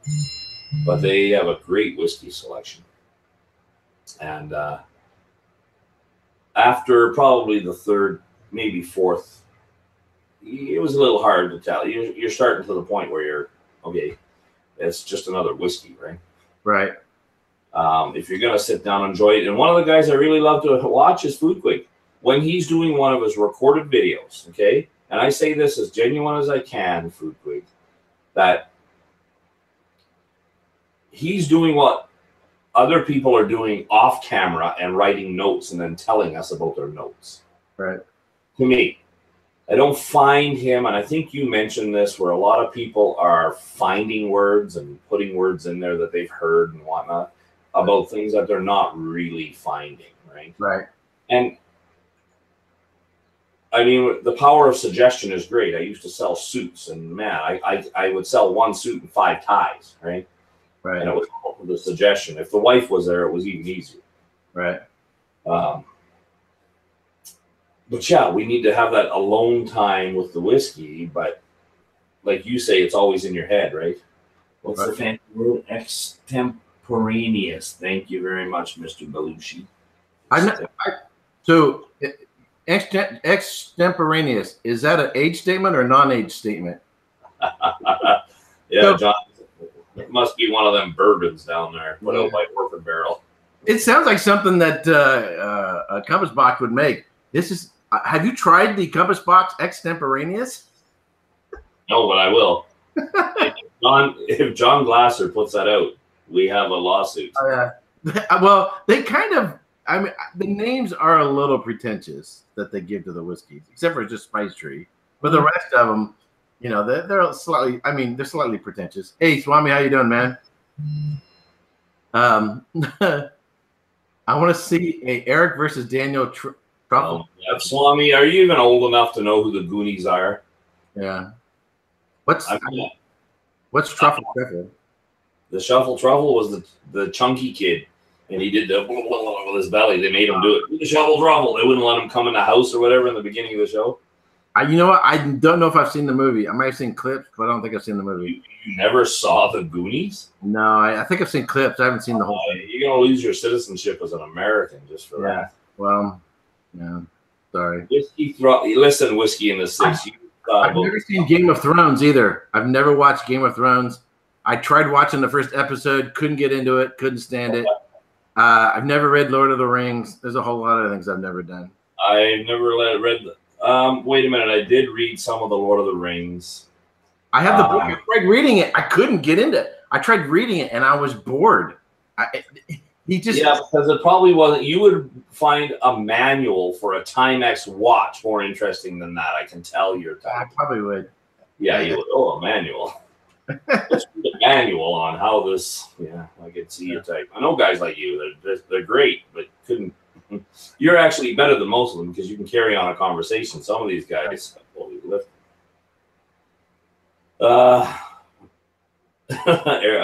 Ben says the Lord of the Rings were great. Bit of a little at the beginning. Not sure what that means. So I think that we would like to see Malted in Montreal and the Whiskey in the Six doing a bit of a shuffle, actually. You know what I'd like to see? I'd like to see you wearing a Whiskey in the Six shirt and me wearing a Malted in Montreal shirt. I can accommodate either one of them if you want right now. We're sitting here wearing Scotch Test dummies. This was not planned. This was not a Scotch Test dummy T-shirt gathering. No, it wasn't. Hold on. You keep talking. It just worked that way. So I just got 3 of. I actually ordered these because I want to wear them in Scotland. I got 3 shirts. I got a hat, which I wore when Rob and I went live together. And I have 4 of these, whatever they call these things. They call them whiskey hats or whatever. These taste terrible, by the way. They need to do something about the flavor. And I have 4 of them. I'm going to take 2 of them with me to Scotland. I'll have one in my right pocket, one in my left pocket. the one next to my left nut, one parks to my right nut, and I'll be thinking of Scott and Bart as they have these next to my nuts as I go through Scotland. But I wanted an extra pair with me to take pictures along the way, and I might even hide one somewhere in Scotland and then put out a geocode. And then somebody else who goes to Scotland can find it or whatever. But anyway, so that might be cool if you could open it up and put something in the center and reseal it. Eh? Oh yeah. The reason I'm wearing this T-shirt now is because it smells like Julia because she had it on last. Ooh. But when I got it, Swami, I don't know what you put in that bag with it, but it smelled a little funky, dude.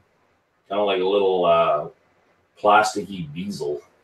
So the other great thing about these is they work really well as pasties. Right on. They look great on each side of the shirt. I did already. I'm going to cut the sleeves off and make the collar look more like Bart's. There you go. Put on a smile or a frown. All right, it was blue cheese. That is exactly. Were you wearing this and eating blue cheese? That's what it was. You sneaky little Quebecer, huh? The other thing cool to do is if you get a chain and then some way get a thing to lock it and kind of wear it as a pendant, or earrings. You know, you could wear them as Scotch test dummy earrings like this. You know. Hey Tash, how you doing, buddy? Thanks for coming in. Don't worry, everything's a little late today. I'm on my only day off from a week of work here, and thought I'd come in. And then Eric was online, and it didn't work out well. Technical difficulties, so now I'm sitting on the couch in my rented place here in Moose Jaw, Saskatchewan. Connor, he may very well have vaped, and if he did vape into the bag, I absolutely have no idea why. Oh, it would be disgusting. Somebody said something about mom. I don't know if this will show up very good. That is, there we are. That's a picture of my mom right after World War II. Wow. You must have got your looks from your dad because she's beautiful. Coming from the bald, chubby guy. Well, if you look at this is my mom, and and this is actually one of my favorite pictures ever. She was very attractive when she was young. Yeah. But I think we look a lot. There's some similarities, the face, and then her hair was thinning, you know, in her later days.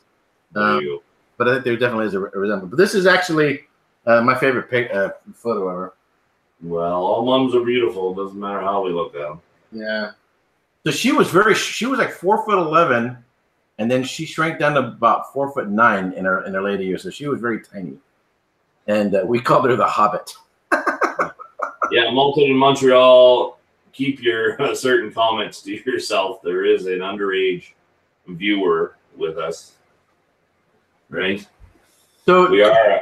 Scotland have a different day for Mother's Day than the United States. I mean, excuse me. Does Canada have? I got Scotland. Today is Mother's Day, my friend. Okay, because Connor says Mother's Day was in March.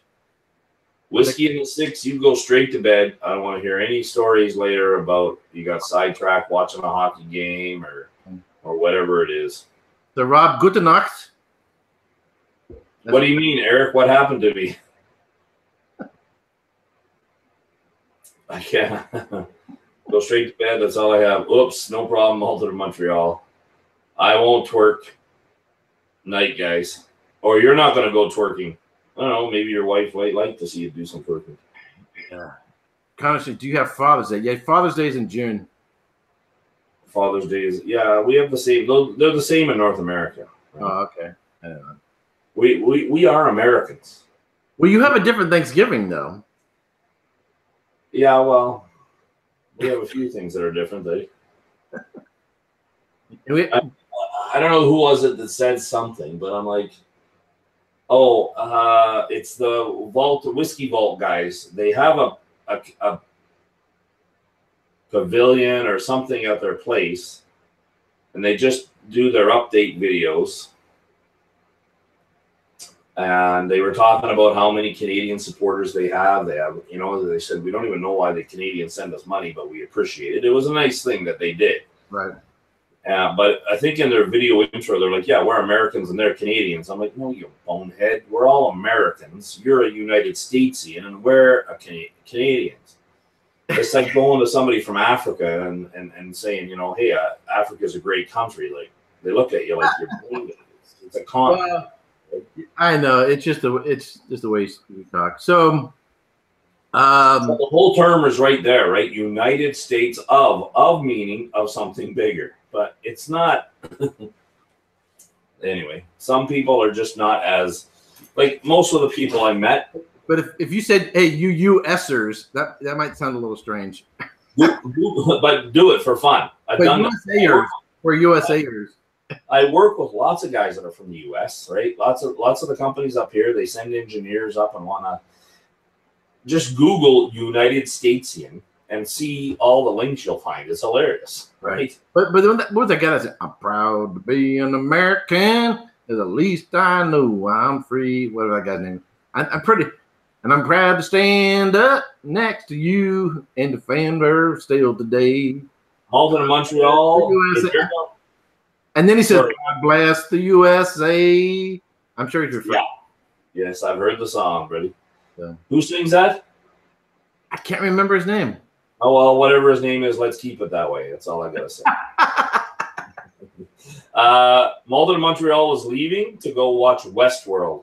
If you have not watched the original movie, you don't deserve to watch the series. That's all I got to say. I haven't seen the new series, but I did see the original movie. I haven't seen the new series. Yes, I've shopped for some bottles of Moose Jaw, but I cannot justify the prices here. This bottle here, Lee Greenwood, John Belushi. Yeah, it says Lee Greenwood. That's the guy who's singing. John Belushi, that guy. Some of these guys out here love music. Yul Brynner is the best. I agree. We're Michiganders. That's like a Newfoundlander. Richie, I bought this because it's easy drinking, even though it's a replacement of something else that they used to have. And it's probably at least 90% corn. But it's nice and easy to drink. And I can even pour it in ice because it's about to get very hot here, right?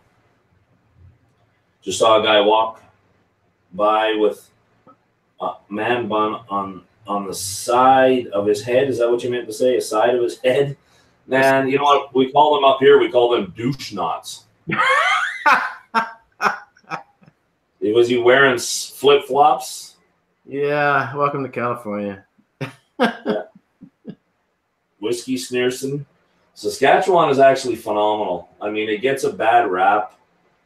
And we have a rivalry in Alberta because we have the Edmonton Eskimos and they have the Saskatchewan Roughriders. But you ever want to watch a football game, you watch that. And Rough Rider fans they don't care if their team's winning or losing forever. They do not turn coat on them. They are fans right to the bloody dead end of it. Yeah, Raider fans here, Oakland Raider fans here, unless they leave Oakland, they're pretty dedicated. But of course, three-quarters of the Raider fans, where they go. 3/4 of the Raider fans that show up at the game just made bail before the game, so that kind of counts as to their fan base. I just got a text from Scott telling me that they're not going live. What did it say here? Oh, well, I'll just tell them good because I'm live. Anyway, Swami, I think Swami ducked out. I don't know if he's still in or not. He and I are going live on Saturday on his show. We're going to do the Fusion, the Emerald Fusion. So I bought a bottle of that. Looking forward to trying that. Did I send him that? No, it's not. Anyway, it doesn't matter. I forget what I sent him. But he Amrut is good. It is a wicked whiskey, man. I can not say anything bad about it. So I tried it at the Whiskeys of the World event in San Jose, and I really liked it. I was impressed by it. But the context of when you're at one of those events and it's noisy and it's crowded and there's a lot of people and you're bumping elbows and you're trying one after another. It's sort of different than sitting down, chilling out, and be able to focus on a whiskey. So I'm looking forward to just being able to do that and then try it again and sort of have a second impression of it. Yeah. So I do want to remember this because Ben Arlego just brought it up. Tinian City, I would like to go have a dram with you somewhere. Right? I don't know much about... one of the guys I met yesterday at the tasting area. I maybe are. I met a couple of great guys there, right? Jim and Jim's wife. And anyway, let's try up. You're talking to someone in the chat room? Yeah. His name. He's new, just subscribed. I think I saw him in Food Quigs. Okay. Yeah. What's his name? Tinian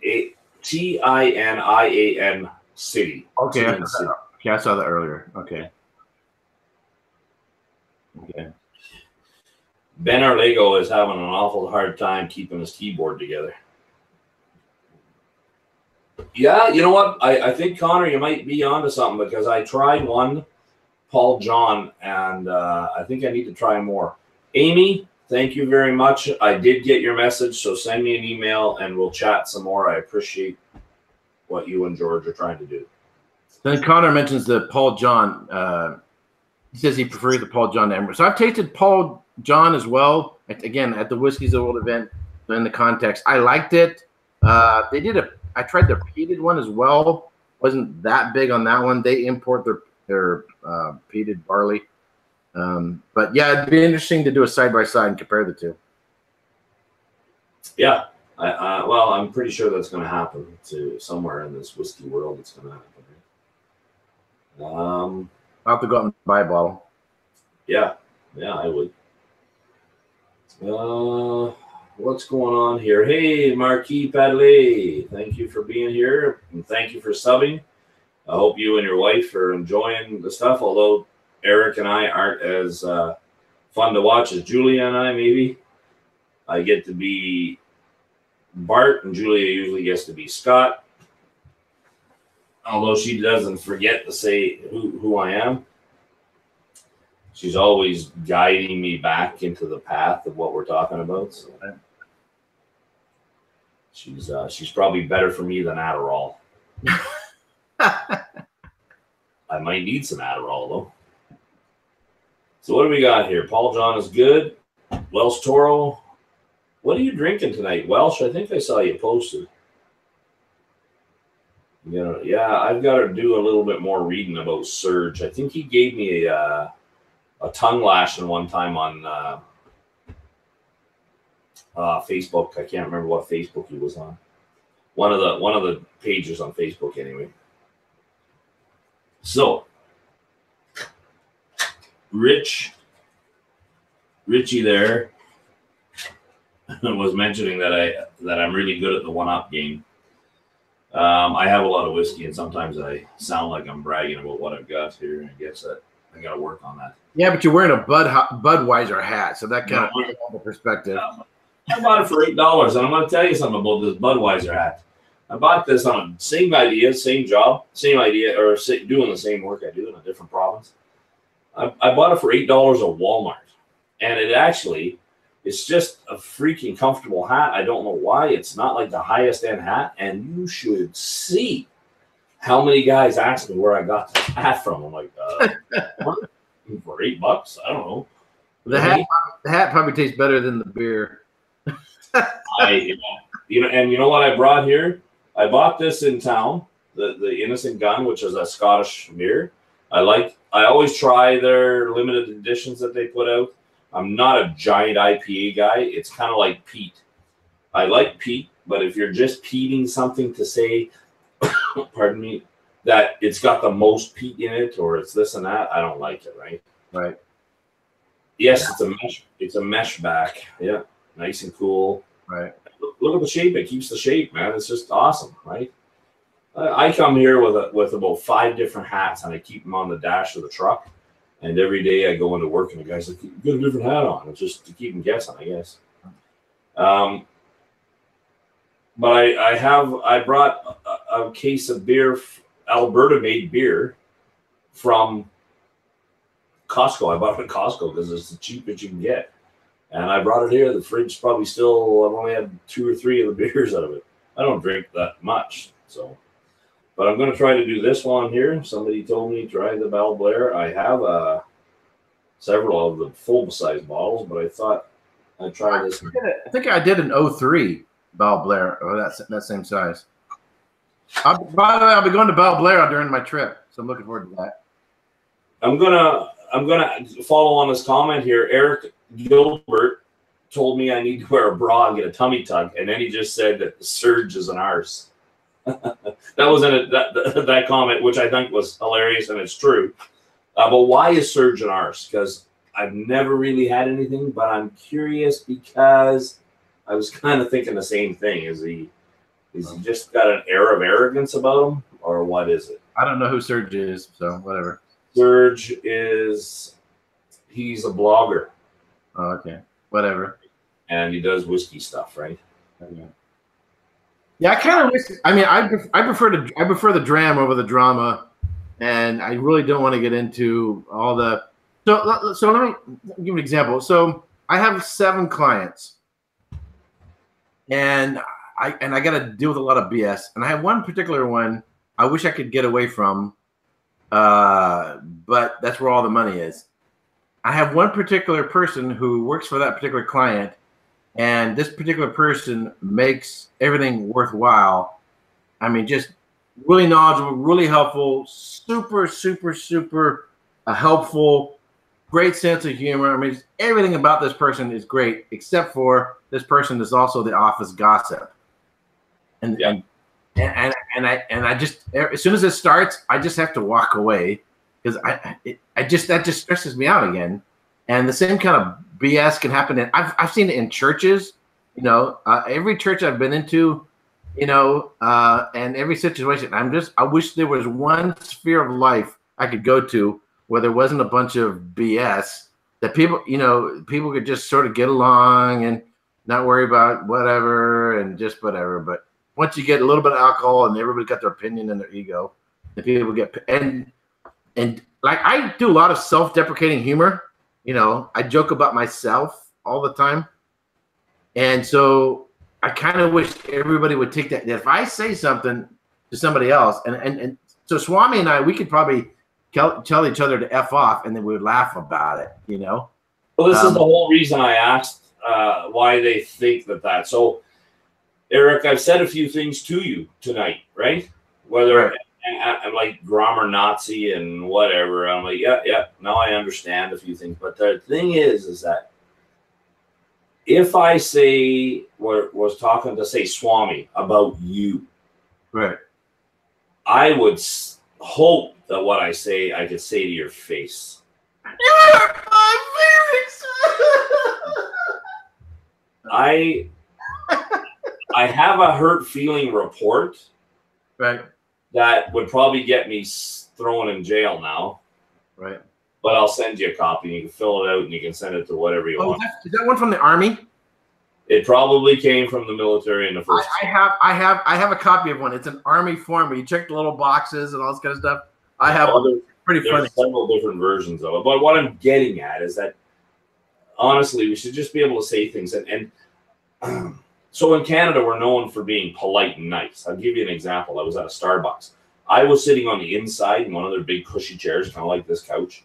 Right. And a fairly attractive girl came in and ordered a muffin and a coffee, and she went outside and sat on one of the chairs along the outside windows on the sidewalk. So I'm waiting for a friend to show up, but I'm obviously paying attention because it's a pretty girl. When she opens up her pastry, whatever she got, she pulls it apart, and the two pieces stay together. They're joined by a hair. First thing she did was come in. Obviously, I would too. But the first words out of her mouth to the server was, "I'm sorry, but there's a hair in my." Now, right. My first thought is like, why are you sorry? Right. That doesn't mean that I think you should come in there and start throwing profanities at the server, because the server didn't bake it for you. It was at a separate bakery and brought to the stores. They have a central area that brings all their stuff, right? Right. They get contracts with different people in different cities that make stuff for them. But there is no way you would, yes, sorry, Jason. there is no reason why you need to apologize, but you don't need to be blunt and rude and so on. Well, maybe blunt, but not rude, right? That's just me, right? So someone here, I'm an arse, and likely why Serge called me out. Well, he called me out because I probably said something stupid, but He's one of the original bloggers, I guess. And the other thing in social media, texting, even texting amongst friends, we don't always, it's one-dimensional, right? And that's why I like doing the lives instead of certain videos and hearing people comment after. Santa Cruz, and you're hilarious. Hair in my scotch? What the? So we're one-dimensional, and we have all this keyboard warriors and all this type of stuff. But so you don't hear inflection in voice, you don't hear tone, everything when you write something. So I try to start, even if it's a critique or something. Hello, thank you very much for sending me this package, whatever. However, I had a problem with it, blah, blah, blah. So I try to start off everything. And it's amazing how people, doesn't matter how, you could put as much butter as you want on an introduction, one little thing, and they're just going to get all pissed off. Yeah. Yeah. I don't know if they're making fun of a Canadian accent here. Sorry. Don't make me come down there, John Belushi. So I will watch that video. I saw someone talking about that, and I haven't seen it. Yeah, that would be interesting. And I did look at some of Serge's stuff on his whiskyfund.com. Yeah, I don't read any blogs. One of the things about doing videos is it doesn't require you to read. You can just kick back and listen and watch. It's more passive. Yeah. So my YouTube channel actually was originally, so you could only do 10-minute videos, and there was nothing live. This is back in 2010, right? Or maybe even earlier than that. So I had a blog. I would write a blog, and I would create photo videos that I would then use an embed code to put into the blog. So really, the YouTube channel was just to support my blogging. But then when YouTube increased the ability to go longer, to be able to go live, everything else, I no longer blog because people aren't going to take the time to read something I wrote. It takes a lot more energy to write something. So then I just focus 100% on video because you can go live and be a lot more creative and so forth, and convey a lot more information. But the advantage also is in verbal and video is people can hear intent and whether I'm joking and how you put an inflection about something versus read something and just get offended by it. I like doing the lives. I enjoy when you're doing a live and I'm in one of the chats. You know, it's hard when you might miss something that I say in the chat and think, oh, Whiskey Throttle's being blah, blah, blah. But if you were able to follow the chat directly, you might not feel that way. But there's some things that are going to be missed. I miss lots of stuff that's being said in here. And people will say something to me later, and I'm like, I don't remember what you're talking about. Right. And when I do lives on Instagram, people come on, but they have their profile name, and it might be somebody I've known for years. I'm like, who the hell is that? I don't remember everybody's profile name. Because I don't associate that with them when I see them in person, right? So there's lots of things that get lost in the digital world that we have right now. So I mean, I know you did live and stuff like that. So if you have any thought, and you sort of got coaxed into doing YouTube videos. So do you have any ideas or plans or what you want to do? Yeah, I have some different ideas and so forth kicking around. I mean, whiskey is only part of the life, right? Right. If I try to focus this completely on whiskey, well, then that's all I do. And I'm getting that from one of the guys that I was telling you about. I mean, he used to take notes all the time, and he's the first guy that talked to me about oil factory and all the different esters and all that type of stuff when you're getting into the real nerdy talk of whiskey and the chemistry of making it, right? But the very point about leaving all of that and just being with the whiskey and enjoying the moment that you're having with it is something that I'd like to incorporate more with what I'm doing in my videos once I establish enough knowledge to make ones that I feel are worth putting out, right? I agree with a comment you made in one of your videos that there's, or maybe you did in the chat, that there's lots, everybody can do or try to emulate Ralphie, right? And imitation is a great compliment, but there's got to be a balance, and you don't want to be. We have to kind of figure out your own person shooting the shit while we're sitting on a couch and you're sitting on a chair. I mean, it's kind of cool, and we have lots of people in the chat, which I am very happy they're here. And I wish all of us could be in a room talking together. We might. Says, he's asking me if we meet up in London, do you want a sample of whiskey from a distillery no one on YouTube has ever reviewed yet? Yeah, so I'll be. Who's asking you this? Connor Strang. Okay. So here's what I could do.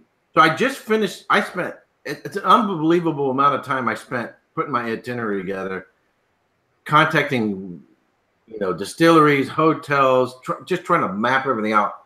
So I finally finished everything on Saturday and sent my itinerary to Roy. So I'll be in London basically for 2 days, and then I had one of my flights canceled, so then I had to get another flight scheduled and whatever. So I'll probably, if you kind of keep tabs on my show, I'll probably do an entire episode in which I discuss my upcoming itinerary. And so I will arrive there on June 15th at 10:55 in the morning. Of course, and then you got to get your luggage. And then I'll be there. So the rest of the day on the 15th, I'll be in London the 16th.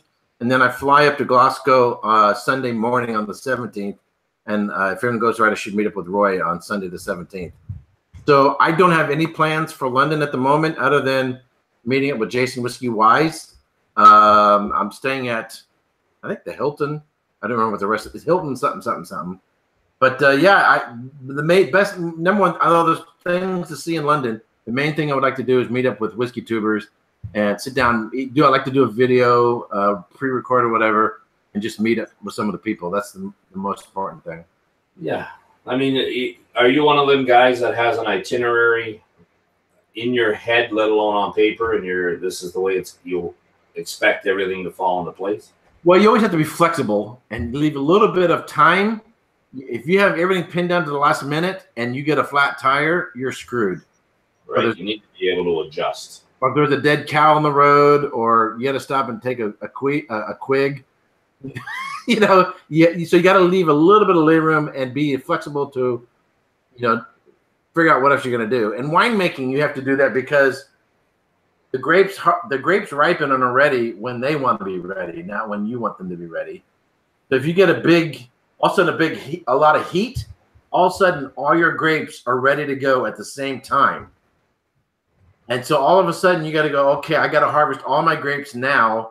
And yet you don't have that much tank space as to where you're going to put all your grapes. Yeah. So you got to figure, okay, I got to put some of them in ice, keep them from fermenting. And that's why they work 18 hours during harvest season. They work 18 hours a day. And you got to do the shuffle. What you want is, okay, these grapes are ripe. A few days later, now these grapes are ripe. Now you would like them to all come in sequence. But with crazy weather, you don't have that option. And so you have to be flexible. And it's the same thing in planning these road trips is be able to quickly hurry up. What I don't like when you don't have a good internet connection and now you have to try to figure out how you're going to do it. Yeah, you figured it out. We figured it out together maybe or whatever. You're on this channel, and the same people that were going to be in your chat have shown up, so they're getting what they wanted, and that's why we do it, really. I think a lot of these people are. So John Belushi, this is a Macallan Classic Cut. I haven't gotten to it yet. I bought this because Rob really liked. So Macallan is my first love. I haven't reviewed this yet. By the way, they are currently not accepting reservations. They have an automated message if you try to contact them. So I may or may not be able to visit Macallan because they have a new distillery and everything. I'm sure there's going to be a big mob there because I'm going at sort of the beginning of the peak of season. But anyway, this is the Classic Cut, but I haven't gotten to it yet. I tried that stuff. It's good. That's all I'm going to say. It's not the old cask strength edition. Right.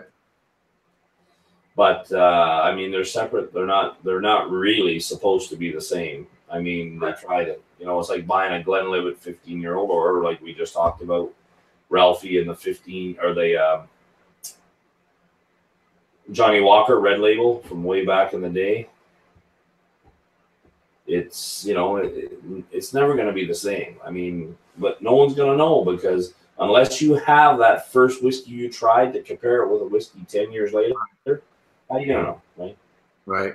So Whiskey Sneerson says, "You're famous, Eric, only in my own mind." They should let you. I'm a legend in my own mind too, yeah. I have a lot more connections and friends in the wine world, particularly here in California, than I do in the whiskey world. I'm a nobody in the whiskey world. I'm a nobody in the wine world, but I have more connections in the wine world. I got to ask Whiskey Sneerson a question. I almost bought today, and it was crazy that I have to pay 15% more for it, is some of the Last Mountain Distillery White Dog. I wanted to get some, and do you have any connections there, or do you just buy it in the local stores? It's in an area called Lumsden, Saskatchewan, and it's a small distillery. They were probably getting some sourced whiskey at first, which I think I have a bottle of, but they're making their own stuff now. Food Quig has done a review of it that Sneerson sent him the sample, and it's 100% wheated single malt, right? And I haven't tried it. I have a bottle of it. It comes in a nice clay bottle that's painted gray, so you can't see your levels in it, which some people don't like. But I'm like, just weigh the damn thing before you start pouring whiskey out of it, and weigh it every time. You'll know when you're getting to the end, I think. Doesn't really bother me once you get the last drop out. But Sneerson, I would love to go there and do a live or a review or an interview with somebody if you know someone there. I went there one time, but they were doing an event. This is a beautiful spot. Do you know somebody from the Last Mountain Distillery? Was the question, Sneerson. Was that your dog barking? No, that was my chair. As I stood up, it was rolling backwards, and I didn't fart either. Yeah, sure. Wine farts are the worst. Anyway, so I probably should start getting ready for bed. Although I do have a lukewarm beer to drink. Oh, I need to. Yeah, I need to eat dinner. I haven't eaten dinner. I need to go over to the old school Dairy Queen, walk there 3 blocks away and get an ice cream. But I don't know how ice cream and IPA beer go. Okay. So I'm going to try going live again. It's 7:20. So if I log off now, and are you planning on ending now? I think I will, guys. I just got a thing here. No, you get it at Sobeys. The original was 2013 bottling and the 24 out now. I think I have both of those. We were talking about that on Food Quig's channel. Okay, so I'm going to go live in 10 minutes at 7:30. Okay, don't hang up yet. We'll talk a little bit after the live. Okay. Everybody, thank you very much for coming in. Join Food Quig. He's going to go on for a bit after here. I'm going to go and get an ice. Live too? What's that? Quig's going live? Oh, I'm sorry. Pardon me. I don't know. It must be both of you have round heads. He and I are the old farts of the whiskey community. He's just a couple years older than I am. We're the only ones that are in their 50s. I'm 50. Oh, are you? Okay, I'll be 52 in July. I turned 50 this month. Oh, okay. Well, congratulations. Yeah, I know Food Quig's not going on, Ben. I accidentally meant to say Eric Waite, not accidentally. Well, you didn't call me Bart, at least. And yeah, you're wearing one of those shirts. I don't know why that happens. There must be some word that explains why I always associate and say Bart. But that was from the very beginning. Before I was ever in the chats or anything, I had to actually go back and watch their introduction video where they actually say, "Hi, I'm Bart and I'm Scott and we do this." Right? So thank you very much, Marquis. I'm just sitting here on a day off, and I thought it would be fun to come in, and I like talking to all you guys, Richard and Richie Z and Wells Toro. How old Scott and Bart are about the same age as us. Late 40s. They're like 46, 47, somewhere on there. Yeah, I think Scott's 48 years old is what he turned. Yeah, somewhere on there. Yes, you know what, Whiskey Sneerson, we are gonna hook up. I'll send you a DM and we'll or an email and we'll talk, right? John Belushi, you're a good man. I don't care what the rest of us said about you. Edmonton. I'm not. I'm in Saskatchewan right now, Mr. Belushi. I'm in a place called Moose Jaw. Look it up. It's 3 hours from the U.S. border. Right.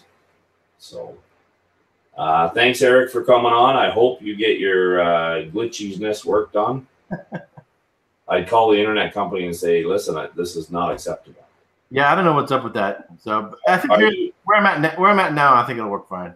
Are you on 5G? What are you on right now? Either 5 or 4.5. Yeah. Okay, so here I haven't been able to get on it right now. I'm on 5G at the place I'm renting because I guess one of the other renters in this house. Well, I don't know where he's located. There's I think 3 different apartments in this building. Is a gamer, so you know what they want, right? Right. But the 5G doesn't reach as far as the 2.4. Right. So I'd phone them up. Maybe you need to boost it up some. Anyhow. All right, man. I'm doing my ADHD rambling on stuff. All right. Thank you very much, Eric. If you guys want to commute on over, hopefully in about 7 minutes or so, be live on my show again. Keep it going long enough for me to go out, get ice cream and come back, buddy. There you go. All right. Thank you, everybody. Appreciate you listening to me ramble on. Thanks a lot. Hang on there, buddy.